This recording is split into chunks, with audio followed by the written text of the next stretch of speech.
এই দেশ পরিচালনা করার জন্য আল্লাহর পক্ষ থেকে হুকুম আছে, ইসলামী আইন মতো দেশ চলবে। কিন্তু এই হুকুম মতো দেশ চলবে, এই ক্ষেত্রে যখন ভোটের কথা আসে তখন আমরা ধর্মের কথা ভুলে যাই। আমরা মনে করি ধর্ম কর্ম হলো মসজিদের মধ্যে, আর ভোট হলো দুনিয়াবী বিষয়। আসলে একজন মুসলমানের জীবনের সবকিছুই তো ধর্মের মধ্যে থাকার কথা, কোরআনের মধ্যে থাকার কথা। একজন মুসলমানের জীবন শুরু হয় আযান দিয়ে, ঠিক কিনা? যখন বাচ্চারা জন্মগ্রহণ করে আযানের মাধ্যমে তার জীবনে সূত্রপাত জানান দেওয়া হয়, আল্লাহর গোলামি স্বীকার করা হয়। সর্বশেষ যখন তাকে মাটিতে রাখা হয়, আমরা সবাই মিলে মাটি দিয়ে দোয়া করি কি মিনহা খালাকনাকুম ওয়া মিন বলিনা দোয়া। উদ্দেশ্য কি? যে মাটি দিয়ে তোমাকে বানানো হয়েছিল, মাটির ভিতরে রাখা হলো, তারপর বলে কি বিসমিল্লাহ আলহামদুলিল্লাহ রাসূলুল্লাহ, তার মানে কি তোমাকে আল্লাহর জন্য উঠাই দিলাম।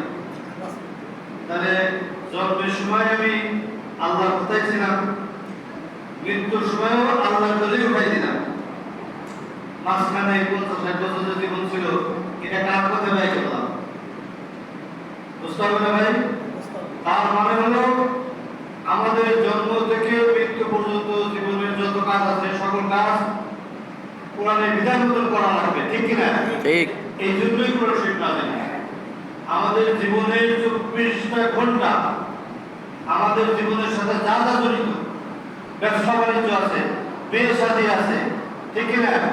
সন্তানের আকিকা আছে, তারপর ব্যাংকিং ব্যবস্থা আছে, বাজার সদাই আছে, তারপরে আমাদের এই বিচার ব্যবস্থা আছে। যত জায়গা যত প্রয়োজন সবকিছু কি হবে? কোরআনের ফয়সালা কি সেটা দেখতে হবে। তাহলে আমাদের নবী সাল্লাল্লাহু আলাইহি ওয়াসাল্লাম এই কোরআনের ফয়সালা, কোরআনের বিধান মোতাবেক দেশ চালাই গেছে। আমরা জানি আল্লাহ রাসূল দুনিয়াতে আসলো, এরকম দাওয়াত দিয়ে কিছু লোককে গঠন করলো, তাদেরকে প্রশিক্ষণ দিয়ে যোগ্য লোক তৈরি করলো। যোগ্য লোক তৈরি করতে গিয়ে বাধার সম্মুখীন হলো, তাদেরকে মক্কায় থাকতে দিল না, মদিনায় তাদেরকে হিজরত করতে বাধ্য করলো। এরপরে মদিনায় যাওয়ার পরে আবার তাদেরকে শান্তিতে না থাকতে যুদ্ধ চাপাই দিল, যার কারণে বদর যুদ্ধ, উহুদ যুদ্ধ, খন্দকের যুদ্ধ সহ বিভিন্ন যুদ্ধ চাপাই দিল। কিন্তু তারপরেও ইসলামী আন্দোলন, ইসলাম প্রতিষ্ঠার কাজ কিন্তু থেমে যায়। চূড়ান্তভাবে এই মক্কা বিজয়ের মাধ্যমে ইসলামকে বিজয়ী করলেন